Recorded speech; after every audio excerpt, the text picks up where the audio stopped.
Hallelujah. ପ୍ରଭୁଙ୍କ ନାମ ଧନ୍ୟବାଦ ହେଉ, ଗୌରବ ହେଉ, ପ୍ରଶଂସା ହେଉ। ପ୍ରଭୁ ମହାନ, ଆଶ୍ଚର୍ଯ୍ୟ ପରମେଶ୍ୱର, ପୁଣି ଏକ ନୂତନ ବାକ୍ୟ ମୁଁ ଆପଣମାନଙ୍କ ପାଇଁ ପ୍ରସ୍ତୁତ କରି ପ୍ରକାଶ କରୁଛି। ନିହାତି ଭାବରେ ଆପଣମାନେ ବାକ୍ୟକୁ ଶୁଣନ୍ତୁ, ଆଉ ବାକ୍ୟକୁ ପଢ଼ନ୍ତୁ, ବାକ୍ୟକୁ ବୁଝନ୍ତୁ। ବାକ୍ୟ ଆଜି ଆମମାନଙ୍କୁ କ'ଣ କହୁଅଛି? ଏହି ଶେଷ ସମୟରେ ଆମମାନେ ପ୍ରଭୁଙ୍କ ଠାରେ କି ପ୍ରକାର ରହିବା ଆବଶ୍ୟକ ଅଛି? କାରଣ ସମସ୍ତ ବିଷୟ ଆରମ୍ଭ ଅଛି ଏବଂ ଶେଷ ଅଛି। ମନୁଷ୍ୟ ମଧ୍ୟ ଜନ୍ମ ହେଇଛି, ଦିନେ ମରିବ। ଏ ପୃଥିବୀ ମଧ୍ୟ ସୃଷ୍ଟି ହେଇଛି, ଦିନେ ଲୀନ ହେବ। ଆଜ୍ଞା, ସେଥିପାଇଁ ଆଜି ଆମେ ବାକ୍ୟରୁ ଦେଖିବା। ପ୍ରଥମ ପିତର 4:7 ପଦରେ ଲେଖାଯାଏ, ମାତ୍ର ସମସ୍ତ ବିଷୟ ଅନ୍ତିମ କାଳ ସନ୍ନିକଟ। ଅତଏବ ସୁବୁଦ୍ଧି ହୁଅ, ପୁଣି ପ୍ରାର୍ଥନା କରିବା ପାଇଁ ସଚେତନ ଥାଅ। ସମସ୍ତ ବିଷୟର ଅନ୍ତିମ କାଳ ସନ୍ନିକଟ। ଏ ସମୟରେ ଏହି ଦିନମାନଙ୍କରେ ଆମେ ଯଦି ଦେଖିବା, ଆଉ ସମସ୍ତ ବିଷୟ ଶେଷ ହେବାକୁ ଯାଉଛି। ଆଜ୍ଞା, କାରଣ ଇରାନ ଏବଂ ଆମେରିକା, ଇସ୍ରାଏଲ, ଏ ତିନୋଟି ଦେଶ ମଧ୍ୟରେ ଯେଉଁ ଯୁଦ୍ଧ ଚାଲିଛି, ଅନେକ ଲୋକ ମରିଛନ୍ତି, ଆଉ ଅନେକ ଜୀବନ ଯାଇଛି। ଆଜ୍ଞା, କିଏ ତ ପ୍ରଭୁଙ୍କୁ ଜାଣିଥିଲେ, କିଏ ତ ଜାଣିନାହାନ୍ତି, କିଏ ତ ପ୍ରଭୁଙ୍କୁ ସ୍ୱୀକାର କରିଥିଲେ, କିଏ ତ ଗ୍ରହଣ କରିନାହାନ୍ତି। ଏହି ପ୍ରକାର ଜୀବନ ଅନେକ ବିନଷ୍ଟ ହୋଇଛି। ଆଉ ଯେଉଁମାନେ କି ପ୍ରଭୁଙ୍କୁ ଜାଣିନାହାନ୍ତି, ସେମାନେ ସ୍ୱର୍ଗ ରାଜ୍ୟ ଯିବେ ନାହିଁ। କାରଣ ବାକ୍ୟ ଆମମାନଙ୍କୁ ପ୍ରକାଶ କରେ, ଏ ଶେଷ ସମୟରେ ଆମମାନଙ୍କୁ କିଏ ଉଦ୍ଧାର କରିବ, ଏ ଶେଷ ସମୟରେ ଆମମାନଙ୍କୁ କିଏ ରକ୍ଷା କରିବ, ଏହା ଆମେ ଜାଣିବା ଦରକାର ଅଛି। କାରଣ ଏ ଶେଷ ସମୟରେ କେବଳ ଆମମାନେ ପ୍ରଭୁଙ୍କର ବାକ୍ୟକୁ ଧ୍ୟାନ କରିବା ଆବଶ୍ୟକ ଅଛି। ବାକ୍ୟ ହେଉଛି ପରମେଶ୍ୱର, ଆଉ ସେ ବାକ୍ୟ ଯଦି ଆମମାନଙ୍କ ଜୀବନରେ ନାହିଁ, ତାହେଲେ ଆମମାନେ ଶେଷ ସମୟରେ ଉଦ୍ଧାର ପାଇବା ନାହିଁ। ଏହା ବାସ୍ତବିକ ସତ୍ୟ ଅଟେ। ଆଉ ସେ ବାକ୍ୟ ହିଁ ଆମମାନଙ୍କ ଜୀବନକୁ ଉଦ୍ଧାର କରିପାରିବ, ଆଉ ସେ ବାକ୍ୟ ହିଁ ଆମମାନଙ୍କର ଜୀବନକୁ ଉଦ୍ଧାର କରି ପରମେଶ୍ୱରଙ୍କ ରାଜ୍ୟକୁ ନେଇପାରିବ। ଏହା ସତ୍ୟ ଅଟେ। ସେଥିପାଇଁ ଏ ଅନ୍ତିମ କାଳରେ, ଏ ଶେଷ ସମୟରେ ଆମମାନେ କ'ଣ କରିବା ଦରକାର? ନା ସୁବୁଦ୍ଧି ହେବା ଦରକାର, ବୁଦ୍ଧିମାନ ହେବା ଦରକାର। ବୁଦ୍ଧିମାନ କେମିତି ହେବା? ଆଜ୍ଞା, ସତ୍ୟ କ'ଣ ତାହାକୁ ଆମମାନେ ଗ୍ରହଣ କରିବା ଆବଶ୍ୟକ ଅଛି। ସତ୍ୟ କ'ଣ ତାହାକୁ ଆମମାନେ ଜୀବନରେ ରଖିବା ଆବଶ୍ୟକ ଅଛି। ସତ୍ୟ ହେଉଛି ପରମେଶ୍ୱରଙ୍କର ବାକ୍ୟ, ଆଉ ସେ ବାକ୍ୟ ହିଁ ମନୁଷ୍ୟର ଜୀବନକୁ ରକ୍ଷା କରିପାରେ। ଏ ଶେଷ ସମୟରେ ଆଉ ନିଜ ବାପା ନିଜ ପୁଅର ଜୀବନକୁ ରକ୍ଷା କରିପାରିବ ନାହିଁ, କିମ୍ବା ନିଜ ପୁଅ ନିଜ ବାପାର ଜୀବନକୁ ରକ୍ଷା କରିପାରିବ ନାହିଁ, କି ନିଜ ମା ନିଜ ଝିଅର ଜୀବନକୁ ରକ୍ଷା କରିପାରିବ ନାହିଁ। ଆଜ୍ଞା, କାରଣ ଏକମାତ୍ର ପରମେଶ୍ୱର, ଯିଏକି ପ୍ରଭୁ ଯୀଶୁ ଖ୍ରୀଷ୍ଟ, ସେ ହିଁ ଆମମାନଙ୍କର ଜୀବନକୁ ରକ୍ଷା କରିପାରିବେ। ହାଲେଲୁୟା, ପ୍ରେଜ୍ ଦ ଲର୍ଡ। ସେଥିପାଇଁ ଏ ଶେଷ ସମୟରେ, ଅନ୍ତିମ କାଳରେ ଆମମାନେ କ'ଣ ହେବା? ନା ସୁବୁଦ୍ଧି ହେବା। ସମୟ ଥାଉ ଥାଉ ନିଜକୁ ପରିବର୍ତ୍ତନ କରିବା। ଆଉ ଏହି ପ୍ରକାର ସମୟ ଆସିବ, ସେତେବେଳେ ମାନେ ପରିବର୍ତ୍ତନ ହେବା ପାଇଁ ଚାହିଁଲେ ସୁଦ୍ଧା ମାନେ ପରିବର୍ତ୍ତନ ହେଇପାରିବା ନାହିଁ। ହାଲେଲୁୟା, ପ୍ରେଜ୍ ଦ ଲର୍ଡ।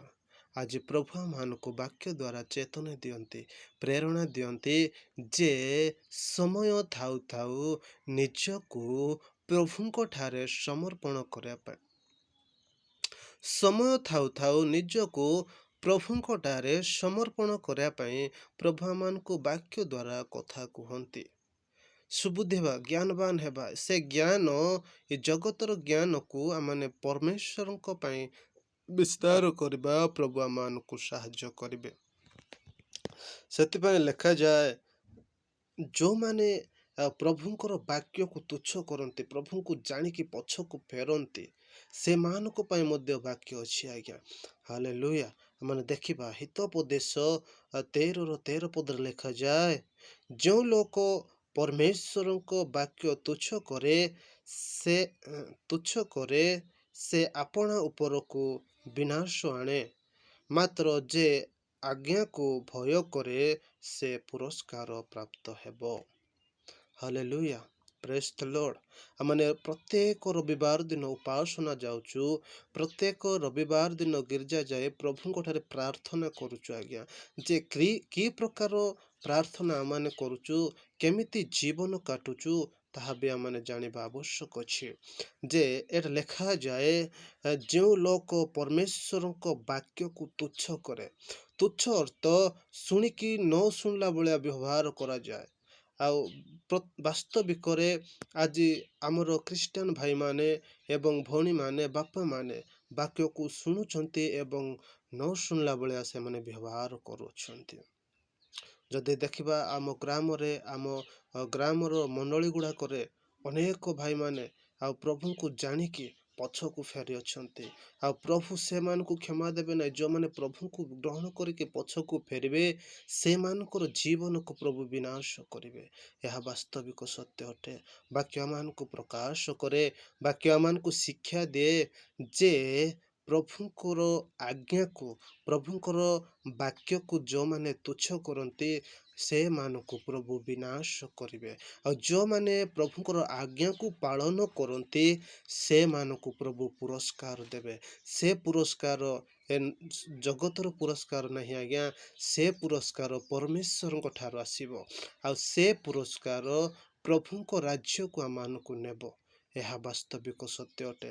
କାରଣ ଲେଖାଯାଏ, ଯେଉଁମାନେ ପ୍ରଭୁଙ୍କୁ ଜାଣିକି ମରିଅଛନ୍ତି, ଆଉ ପ୍ରଭୁ ଯେତେବେଳେ ଦ୍ୱିତୀୟ ଆଗମନ କରିବେ, ସେ ଦୂତମାନଙ୍କ ସଙ୍ଗରେ ରାଜା ଭାବରେ ଜଗତକୁ ଆସିବେ। ସେତେବେଳେ ସେମାନେ ପ୍ରଥମେ ଉଠିବେ। କୋଉମାନେ? ନା ପ୍ରଭୁଙ୍କୁ ଯେଉଁମାନେ ଜାଣିକି ମରିଅଛନ୍ତି, ପ୍ରଥମ ତୁରୀରେ ସେମାନେ ଉଠିବେ ବୋଲି ଲେଖାଯାଏ। ପ୍ରଥମ ତେସଲୋନିକ୍ୟ 4:16 ଏବଂ 17 ପଦରେ।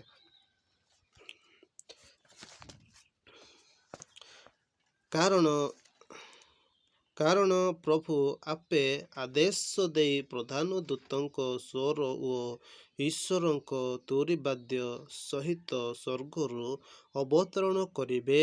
ସେଥିରେ ଯେଉଁମାନେ ଖ୍ରୀଷ୍ଟଙ୍କ ଠାରେ ଥାଇ ମରିଅଛନ୍ତି ସେମାନେ ପ୍ରଥମେ ଉଠିବେ। ହାଲେଲୁୟା, ପ୍ରେଜ୍ ଦ ଲର୍ଡ।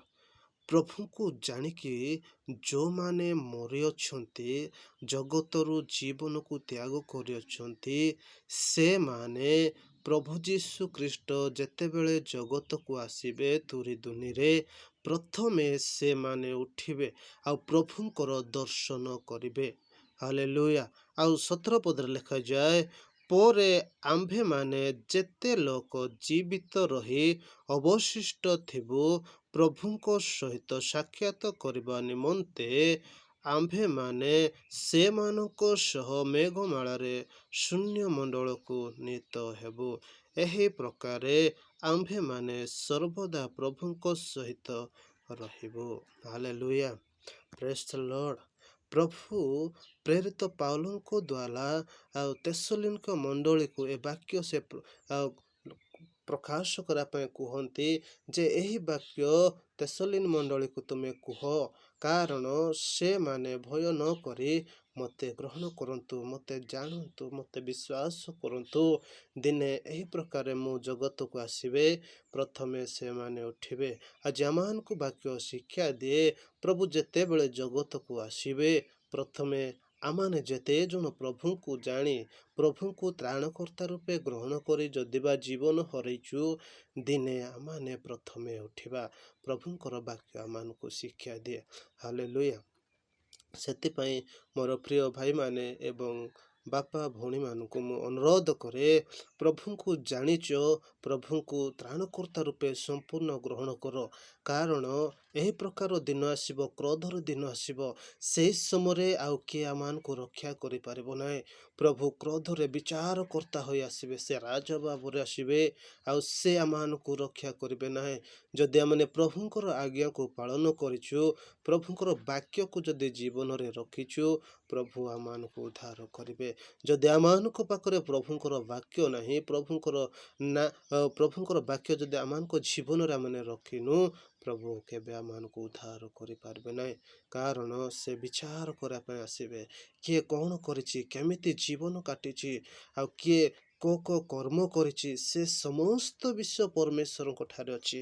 ଆଜି ମୁଁ ବ୍ୟଭିଚାର କରୁଛି, ଆଜି ମୁଁ ପାପ କରୁଛି, ଆଜି ମୁଁ ଚୋର କାମ କରୁଛି, ଯେ ମୋତେ କିଏ ଦେଖୁନାହାନ୍ତି, କିଏ ଜାଣୁନାହାନ୍ତି, ଏହା ଭାବିବା ଭୁଲ ଭାଇ। କାରଣ ପରମେଶ୍ୱର ସେ ସ୍ୱର୍ଗରେ ଥାଇ ସମସ୍ତ ବିଷୟକୁ ସେ ନିରୀକ୍ଷଣ କରନ୍ତି। ଆମମାନେ ଜଗତରେ କ'ଣ କ'ଣ କରୁଛୁ, କେମିତି ଜୀବନ କାଟୁଛୁ, ସେ ସମସ୍ତ ବିଷୟ ପ୍ରଭୁ ଜାଣନ୍ତି। ହାଲେଲୁୟା। ସେଥିପାଇଁ ସମୟ ଥାଉ ଥାଉ ଆମମାନେ ନିଜକୁ ସୁଧାରିବା, ସମୟ ଥାଉ ଥାଉ ପ୍ରଭୁଙ୍କୁ ନିଜ ହୃଦୟରେ ସ୍ଥାନ ଦେବା, ସମୟ ଥାଉ ଥାଉ ପ୍ରଭୁଙ୍କ ପାଇଁ ଆମମାନେ ବ୍ୟବହାର ହେବା, ପ୍ରାର୍ଥନାରେ ବଢ଼ିବା, ବିଶ୍ୱାସରେ ଆଗକୁ ବଢ଼ିବା। ପ୍ରଭୁ ଆମମାନଙ୍କୁ ଆଶୀର୍ବାଦ କରିବେ।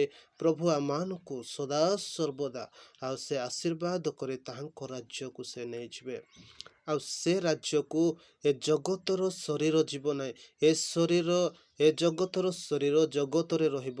ଆଉ ଯୋଉ ଶରୀର ଯିବ ନା ଫିରୁଚାଲ ଶରୀର, ମନୁଷ୍ୟର ଦୁଇଟି ଶରୀର।